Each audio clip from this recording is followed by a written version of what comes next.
There are some days a person carries forever, and for him, the first day as a cleaner would remain carved in memory like a wound that never fully heals. Danny stood outside the massive glass building, Crosstech Industries, feeling like a stranger looking in. The weight of the moment made his hands shake, not from fear, but from something deeper. Something he couldn't quite name yet. He'd been given a strange instruction. An opportunity that felt more like a test. The kind of test that would either break him or remake him entirely. The polished life he'd known had vanished. Clean shave gave way to rough hair. His thrift store clothes replaced everything he'd worn before. Even his name felt different now, simpler, smaller. His name tag read Danny. It was a small detail, but it felt significant somehow. Danny was nobody. And for now, that's exactly who he needed to be. The head of janitorial services, a tired-looking woman named Martha, handed him a mop and a bucket on wheels. She barely looked at him when she spoke. You'll be responsible for the 3rd and 4th floors. Empty the trash cans, clean the bathrooms, mop the floors. Simple stuff. Don't talk to the employees unless they talk to you first. Stay invisible. That's the golden rule around here. Stay invisible. The irony almost made him laugh. Before his father got sick, he'd been the most visible person in this company. Everyone knew Mr. Edward Cross's son. Everyone wanted to meet Daniel, impress him, shake his hand. But now, dressed in gray overalls with a mop in his hands, he might as well have been a ghost. 6 in the evening. Most of the employees had left when he started on the 3rd floor. The few who remained barely glanced his way as he worked. Mopping around their desks, emptying their trash bins, listening to them complain about their bosses, their workload, their lives. One woman, probably in her 30s, was on the phone near a cubicle corner. Rolling her eyes, she spoke loud enough for half the floor to hear. I can't believe they want us working late again. The pay is terrible. A bitter laugh. Mr. Edward Cross is probably sitting in his mansion right now, swimming in money, while we suffer down here. Head down, Daniel kept mopping. His father was actually in a hospital bed, fighting for every breath, but she didn't know that. Didn't care to know. To her, the people at the top were just faceless villains who took her hard work for granted. Maybe she was right. Maybe that's exactly what they had become. The bathrooms were the worst part. On his knees, scrubbing away at stains and dealing with messes that made his stomach turn. This was a world he'd never known existed. People who did this for him at home made it look easy. Nothing about this was easy. This was his life now. This was what his father wanted him to experience. Midnight came slowly. His back ached and his hands smelled like chemicals despite the gloves. Martha checked his work and nodded with approval. Not bad for a first day. See you tomorrow, Danny. The drive home in his old beat-up car, another part of his disguise, gave him time to think. In just one shift, he'd already seen how the other half lived. Felt the physical exhaustion of manual labor. Experienced what it meant to be ignored, to be treated as less than human.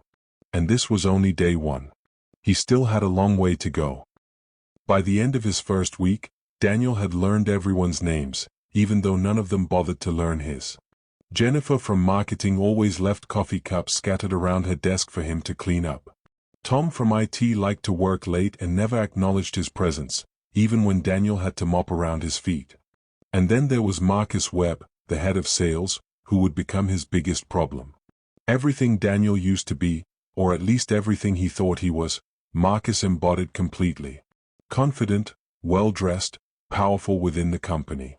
The man had worked his way up from nothing, and everyone respected him for it.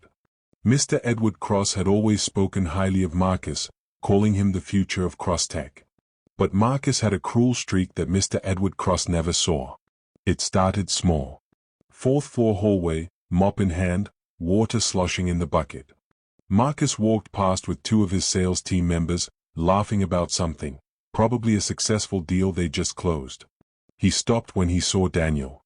Hey, cleaner. Looking up, Daniel made sure to appear timid and uncertain. Yes, sir?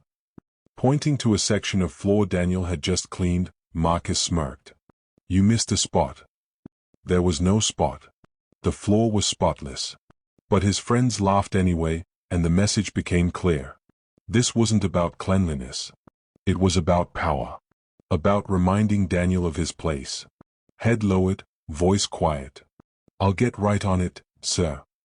"You do that." The smile widened as they walked away, still laughing. Standing there, gripping the mop handle tightly, Daniel felt something shift inside him. This was harder than he'd thought it would be. Taking insults when you have no power to fight back. Smiling and nodding and saying yes, sir, even though every fiber of your being wants to tell them who you really are. But silence was his only option. He'd made a promise to his father, and he would keep it. The weeks crawled by, and the bullying grew worse. Marcus seemed to enjoy having someone to pick on. Accidentally spilling his coffee and calling Daniel over to clean it up. Throwing crushed paper at his back when he was mopping. His friends joined in, treating Daniel like their personal servant. One evening, Marcus gathered a group of employees around him in the break room. Daniel was cleaning nearby, invisible as always. "You know what I love about this company?" Marcus spoke loudly, making sure his voice carried. "People know their place. The smart people move up, and the stupid people push mops. That's how the world works." Laughter filled the room. Some glanced at Daniel with pity, others with amusement. No one defended him or suggested that maybe it wasn't right to mock someone just because they had a lower-paying job. Without a word, Daniel finished cleaning and left. In his rusty car, he sat in silence for 10 minutes before driving home. The parking lot was empty when he called his father. "How is it going?" Mr. Edward Cross's voice was even weaker than before. "It's hard. Harder than I expected."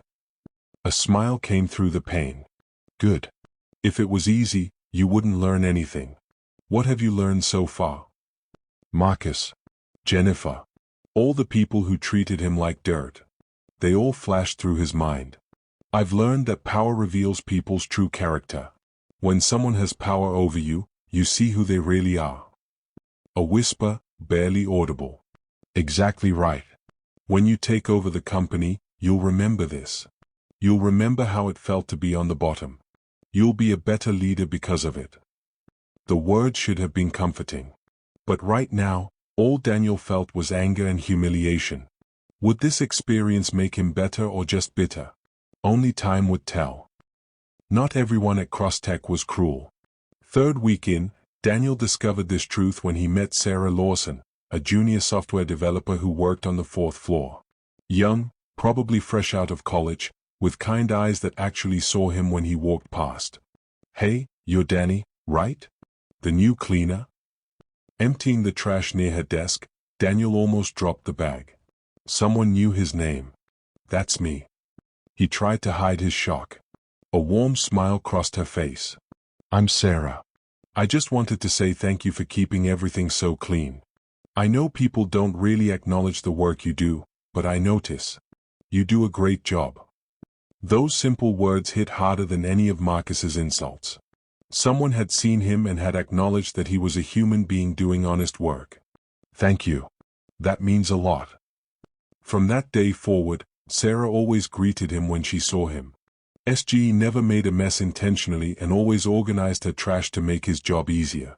Small gestures, but they made a huge difference in how he felt about coming to work. One night, long after everyone else had gone home, he found her crying at her desk. "Are you okay?" The question slipped out before he remembered he was supposed to be just a cleaner who minded his own business. Startled, she looked up and quickly wiped her tears. "I'm fine. Just a bad day." Daniel should have left it alone.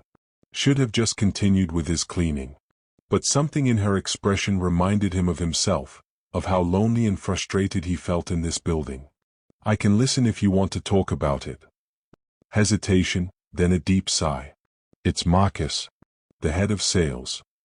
Her voice trembled slightly. "I developed a new software feature that increased sales tracking efficiency by 40%, and he presented it to the board as his own idea. When I tried to speak up, he threatened to fire me." Blood boiling, Daniel gripped his mop handle. This was exactly the kind of thing his father wanted him to see. The abuse of power. The exploitation of people who couldn't defend themselves. That's not right. Have you reported it to HR? A bitter laugh escaped her lips. HR protects people like Marcus, not people like me. He brings in millions of dollars for this company. I'm just a junior developer who could be replaced tomorrow. Who would they believe? She had a point. The system was designed to protect the powerful, not the vulnerable. He'd never seen it so clearly before. Daniel wanted to say, "I'm sorry. I wish I could help." But he stopped himself because a cleaner shouldn't talk too deeply or reveal too much. Through her tears, she smiled. "You're a good person, Danny. Don't let this place change that." After that conversation, they became friends. She'd stay late sometimes just to chat with him while he cleaned. Dreams of becoming a lead developer. Student loans that felt crushing. The struggle of making it in the tech industry as a young woman. She shared it all. In return, Daniel told her a carefully edited version of his own story. Working as a cleaner to save money. Hoping to go back to school someday. It wasn't entirely a lie. He was learning more in these few weeks than he ever learned in business school. Sarah also gave him valuable information about the company culture. Who the real troublemakers were. Who the good people were. She didn't know it, but she was helping him build a mental list of who to keep and who to let go when he eventually took over. Marcus Webb sat at the top of the let go list. But another list was forming too. People like Sarah who deserved to be promoted. Who worked hard without recognition. Who treated everyone with respect regardless of their position. His father had been right. You couldn't see these things from the top floor. You had to be down here, in the trenches, experiencing it firsthand. Every day brought new lessons. Every interaction revealed another truth about the company his father built. The call came while Daniel was mopping the third-floor bathroom. His real phone, not the cheap burner he carried at work, buzzed in his pocket. St. Mary's Hospital flashed on the screen, and his heart stopped. The doctor's voice was gentle. His father had passed away peacefully an hour earlier, after asking the staff to notify Daniel immediately. The mop slipped from Daniel's hand and hit the tile floor loudly. His father was gone. The man who had built an empire, who had shaped him, who had sent him on this strange, humbling journey, gone. Without speaking to anyone, Daniel walked out of the building, got into his rusty car, and drove straight to the hospital. Martha called his burner phone twice, likely confused, but he didn't answer. At the hospital, they guided him to his father's room. Mr. Edward Cross looked peaceful, almost like he was sleeping. Daniel sat beside the bed and held his father's hand, a hand already cooling. He whispered a quiet promise to the man who could no longer hear him. An hour later, Mr. Peterson arrived. He had been Mr. Edward's lawyer and closest friend for more than 3 decades. Their embrace carried shared grief and years of loyalty. A folder soon appeared from Mr. Peterson's briefcase. There were instructions, clear, deliberate, unchanging. The will reading would take place in 3 days at company headquarters, with all senior staff in attendance, including Daniel. In 3 days, the truth would unfold.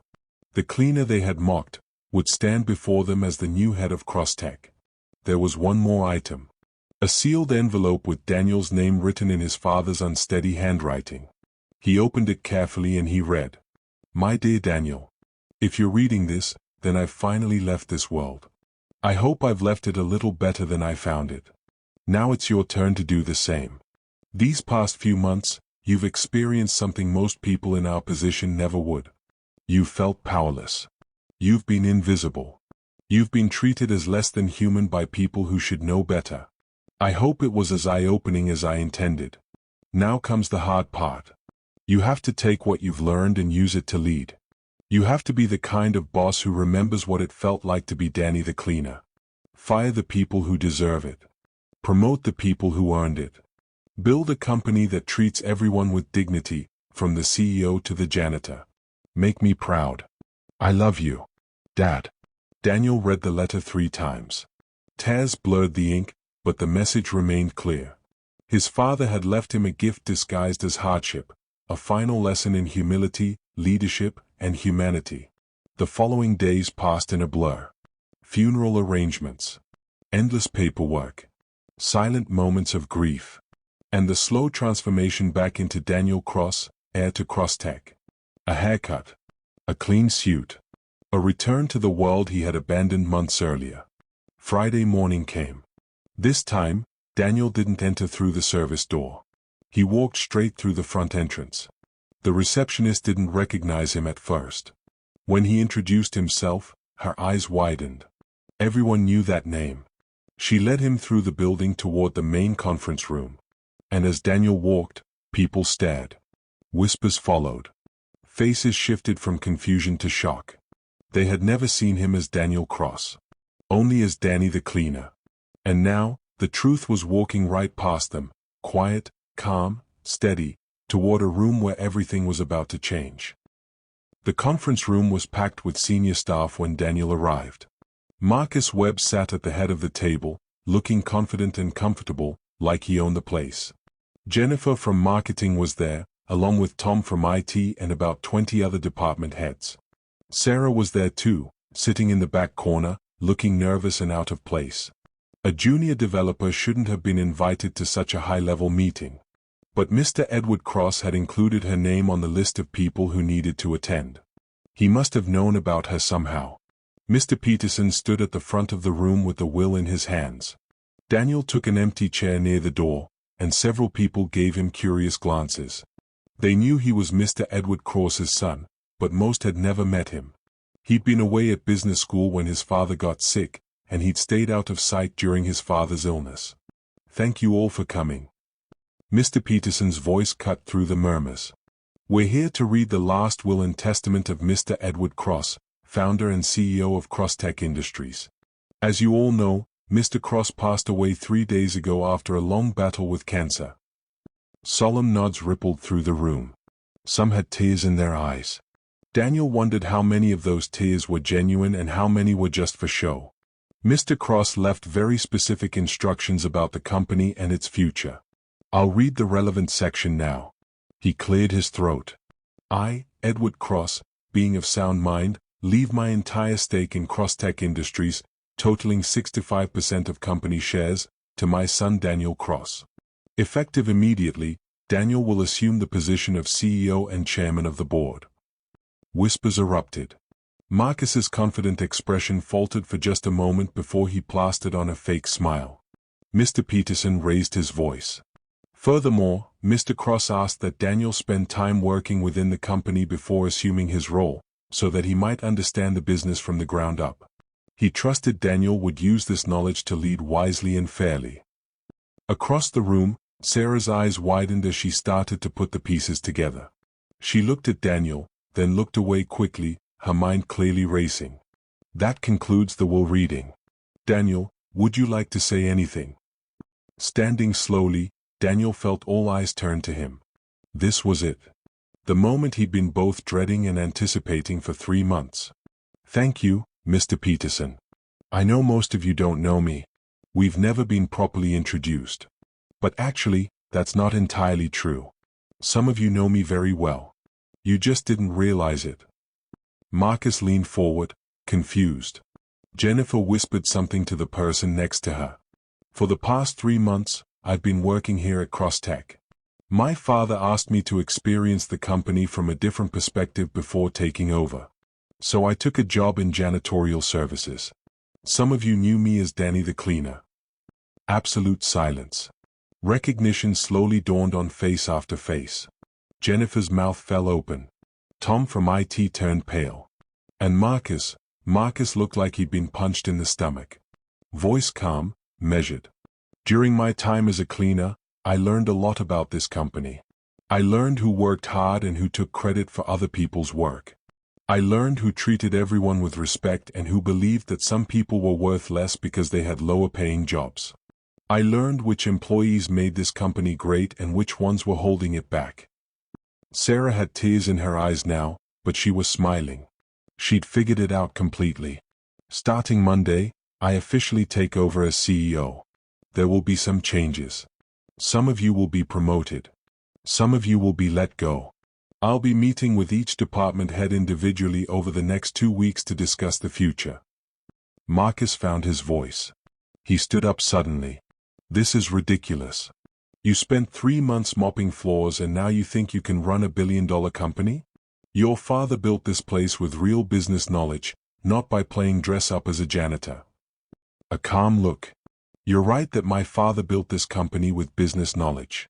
But he also built it with integrity and respect for every person who worked here, from top to bottom. Something I noticed you seem to lack. Marcus's face turned red. You can't talk to me like that. I bring in 40% of this company's revenue. I'm untouchable. Quiet, steady. Nobody is untouchable. Your meeting with me is scheduled for Monday at 9 a.m. I suggest you attend. Turning to address the whole room. I know this is a shock. I know some of you are angry, confused, and some probably scared about what comes next. All I can tell you is that I'm going to do my best to lead this company the way my father would have wanted. With fairness, with wisdom, and with respect for every single person who works here. That's all for now. Mr. Peterson will send out meeting schedules over the weekend. Thank you.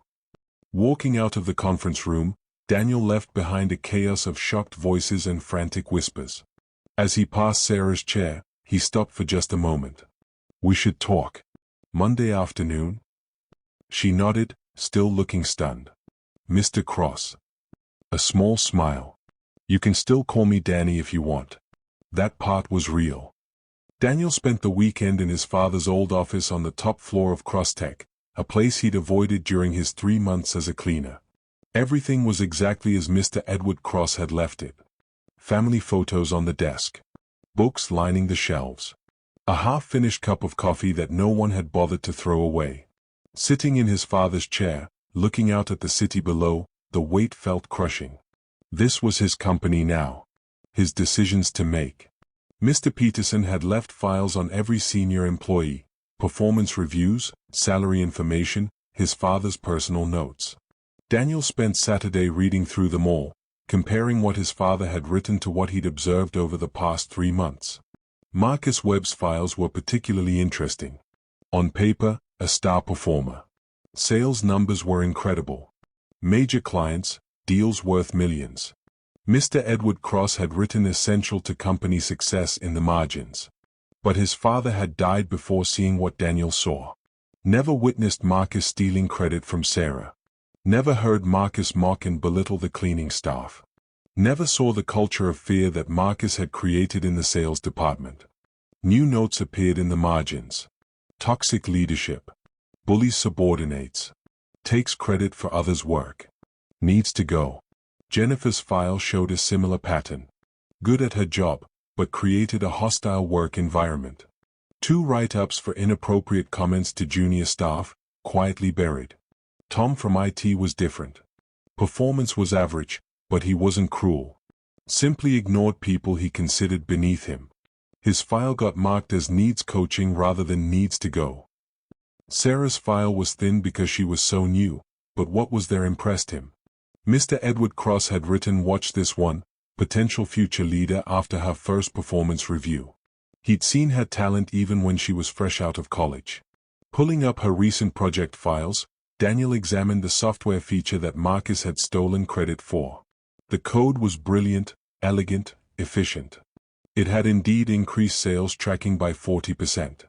And every single line of code had Sarah's digital signature on it, proving she was the original creator. He printed out the evidence and added it to the file he was building on Marcus. Sunday morning, his phone rang. Martha from Janitorial Services. "Mr. Cross, I just wanted to apologize." Her voice was nervous. "If I'd known who you were, I never would have." "Martha, it's okay. You treated me fairly. You taught me the job and evaluated my work honestly. You have nothing to apologize for." Relief flooded through the phone. "Thank you.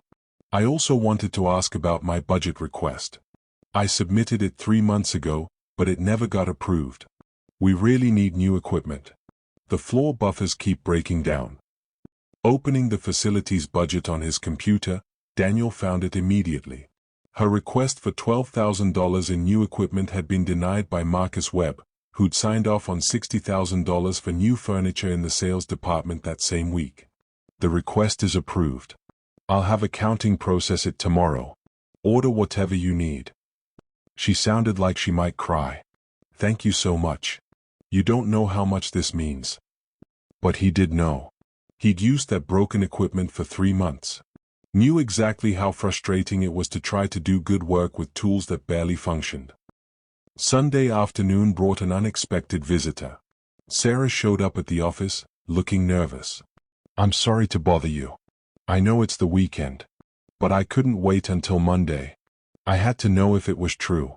Were you really Danny the cleaner? He invited her in, gestured to a chair. It's true. Every word I told you was true, just not complete. I really was working to save money and learn, just not in the way you thought. Why? Why would someone like you do something like that? The story poured out. His father's final wish. The plan to teach him what it meant to lead with empathy and understanding. The lessons learned and the things seen. What happens now? Are you going to fire everyone who was mean to you? Honest answer. No. I'm going to fire the people who abused their power and hurt others. There's a difference between someone who ignored me and someone who actively bullied me.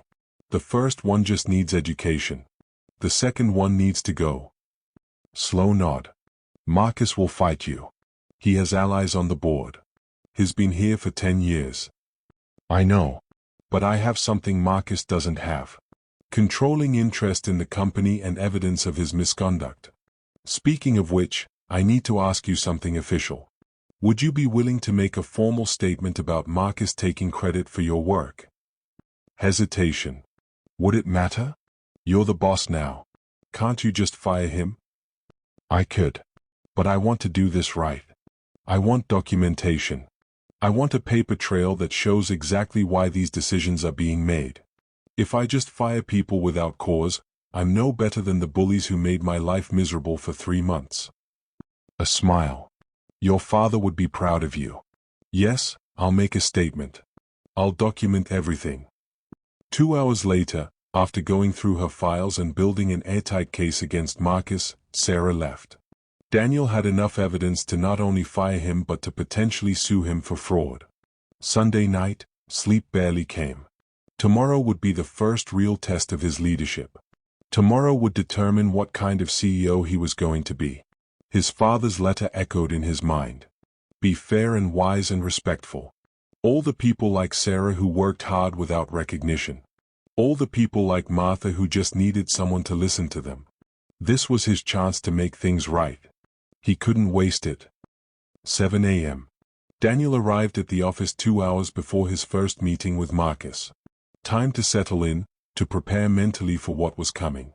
The executive floor felt different now. People treated him differently. The receptionist stood up when he walked past. Other executives nodded respectfully. He was no longer Invisible Danny. He was Mr. Cross, the boss, the man who controlled their futures. He hated it and understood its necessity at the same time. At 8:30, Mr. Peterson arrived with the head of HR, a woman named Gloria Martinez. Daniel had asked them to be present for the meeting with Marcus as witnesses. Are you sure about this? Mr. Peterson's concern was evident. Marcus has powerful friends. This could get ugly. I'm sure. And I have the evidence to back it up. Marcus arrived exactly at 9, which surprised Daniel. He'd expected him to be late as a power play. Walking into the office like he owned it, all confidence and swagger. Let's get this over with.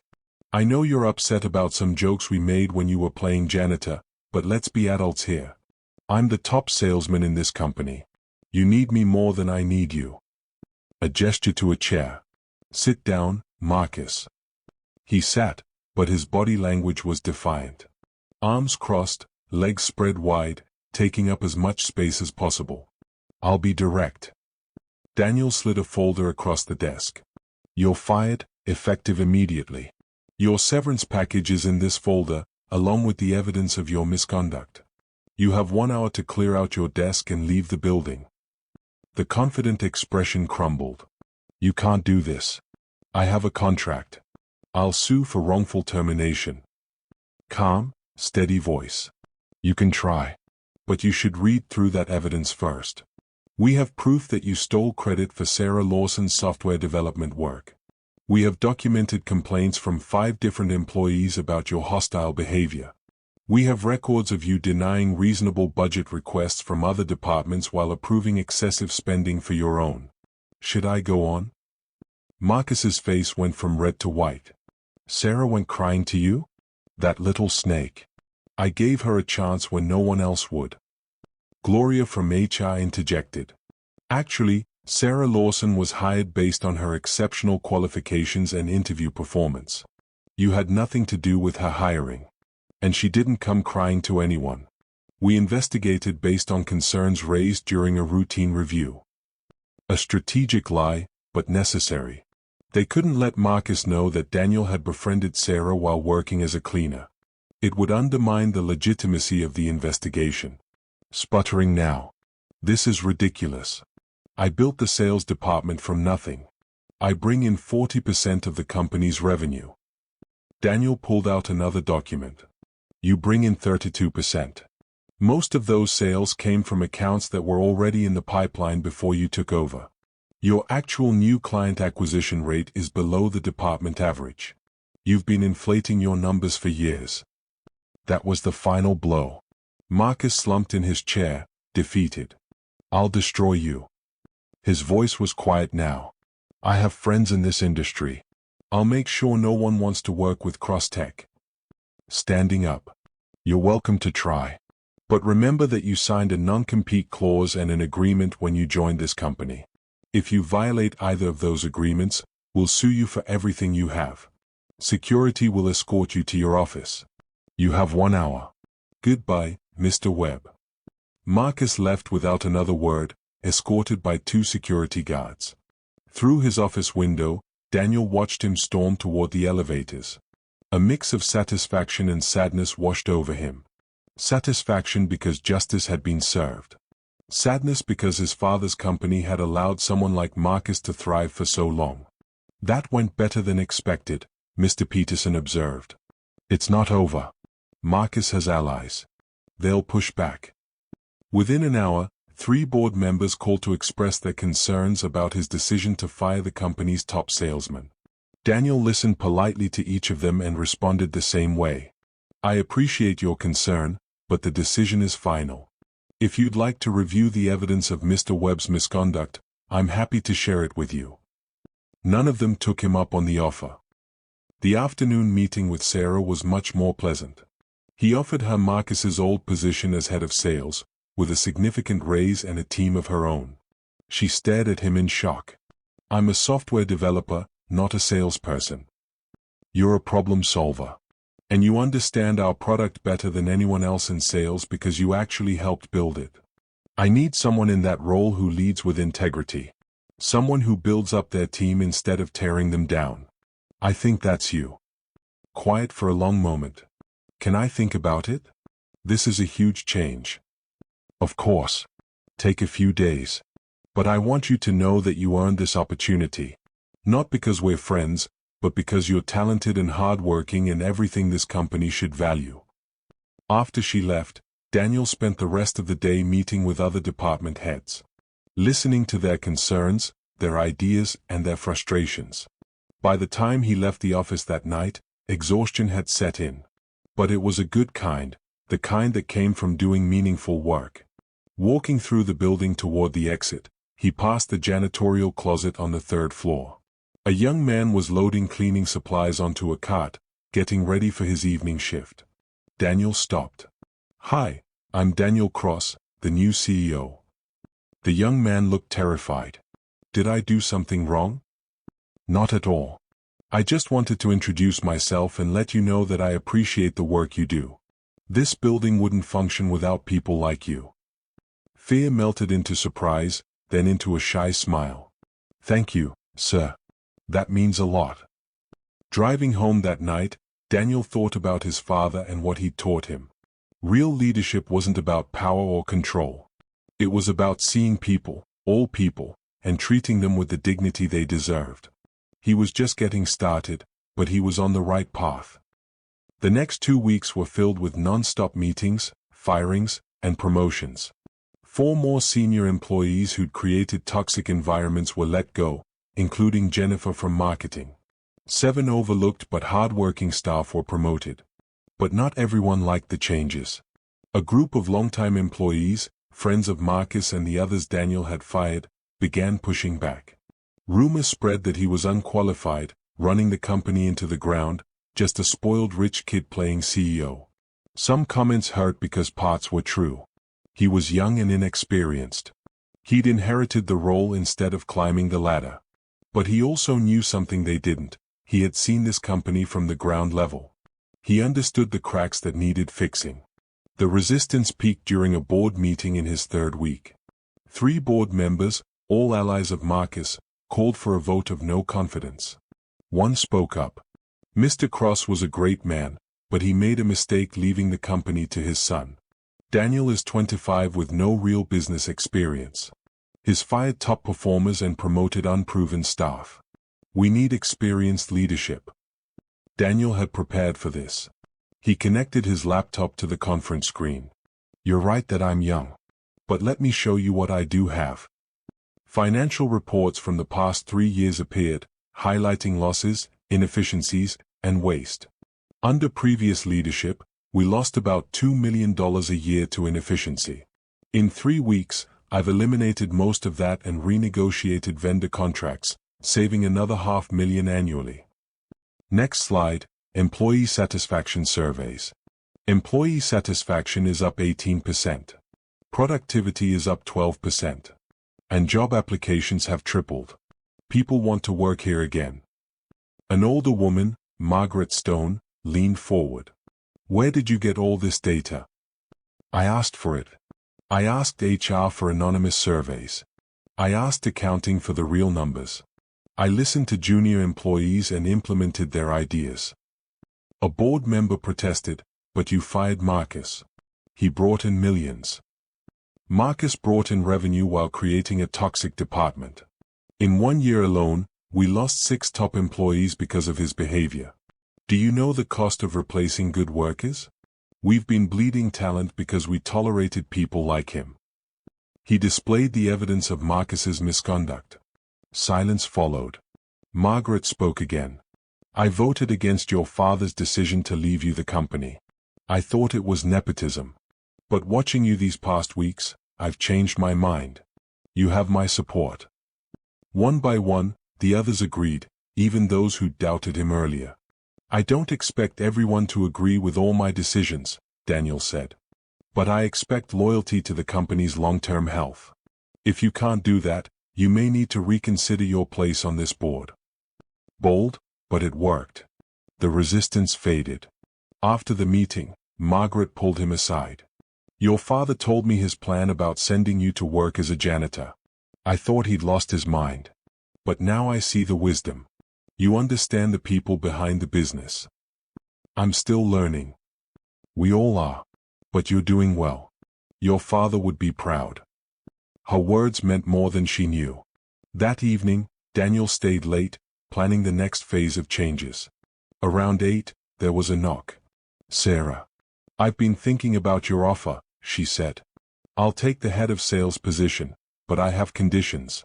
I want to rebuild the culture from scratch. I want people who care about the product, not just commissions. And I need to know you'll support me even when the numbers dip during the rebuilding. Daniel stood and shook her hand. You have my full support. Build the department we need. She smiled, determination in her eyes. They were going to transform Crosstech, one decision at a time. 3 months into Daniel's tenure as CEO, Crosstech was a different company. Employee turnover had dropped by 60%. Productivity was up. 2 major clients joined, citing the improved work culture as their reason. But the biggest change was the atmosphere. People smiled more. Collaborated more. They actually enjoyed coming to work. Daniel still walked through the building every day, talking to employees at every level.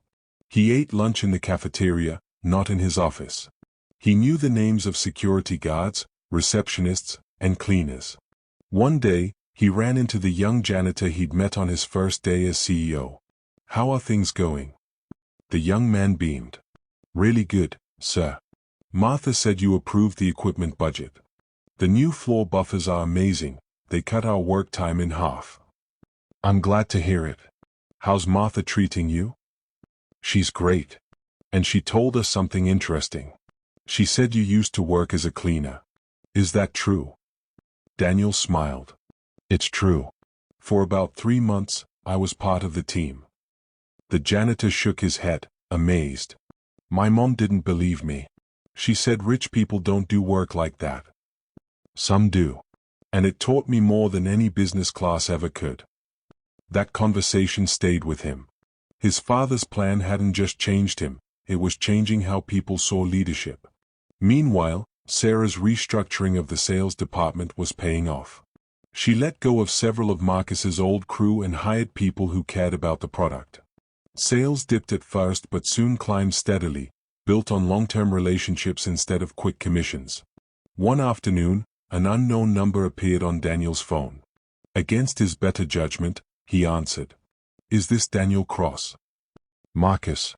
The voice was unmistakable. What do you want? I wanted to apologize.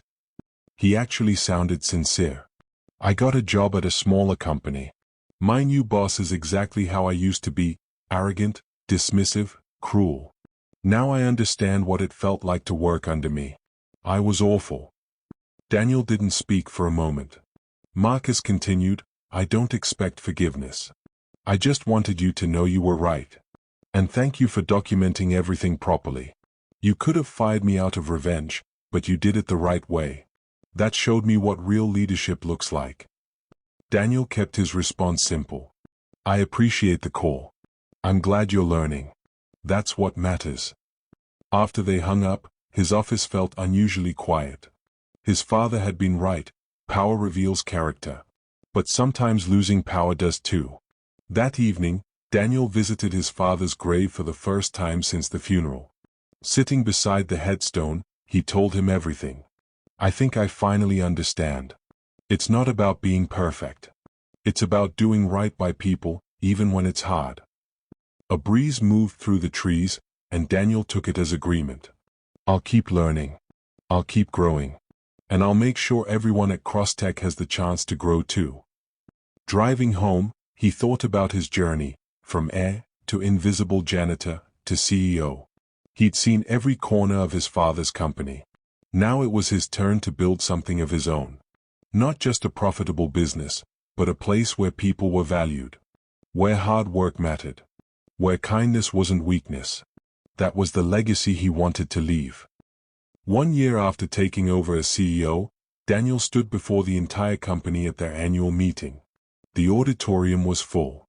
Every employee, from interns to senior executives, was there because Daniel insisted everyone be included, not just leadership. A year ago, he began, I revealed something that shocked many of you. I told you I had worked here as Danny the cleaner. Some of you were angry or embarrassed. Some were afraid of what it meant for the future. He looked out at familiar faces. Sarah in the front row, thriving as head of sales. Martha from janitorial, smiling proudly. People who had shown him kindness when they thought he was nobody. I learned something during those months. Every person in this company matters. The cleaner who empties your trash is just as important as the executive making strategic decisions. Respect and kindness aren't extras, they are the foundation of a healthy workplace. The next slide showed financial results. This year, CrossTech achieved record profits. We grew 35%. We landed 12 major new clients. And we were named one of the best companies to work for by 3 industry publications. Applause filled the room.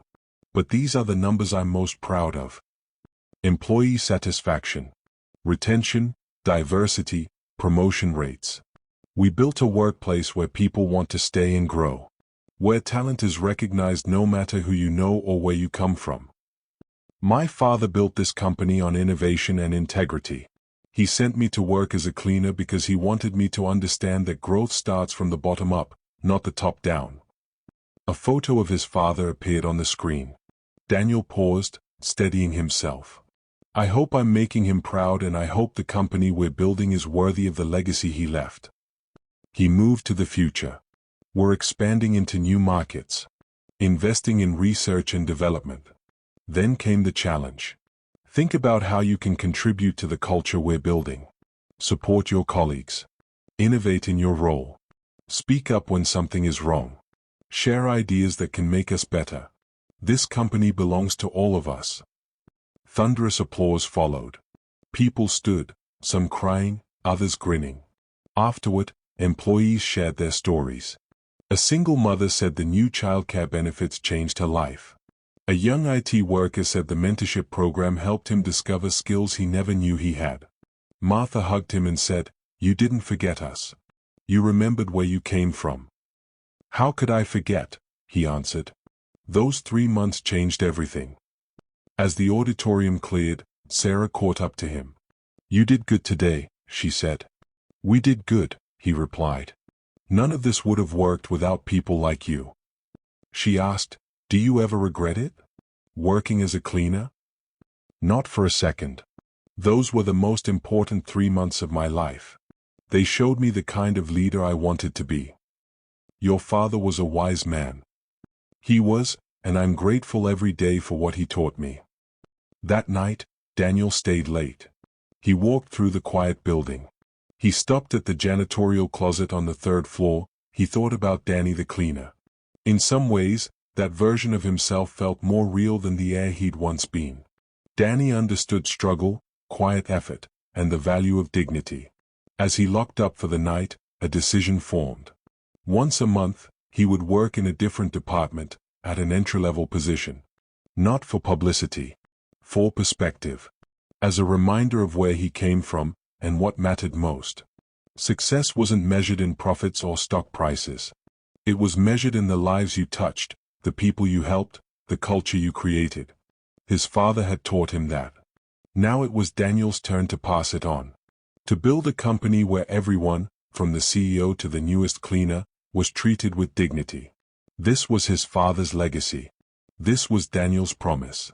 And this was only the beginning.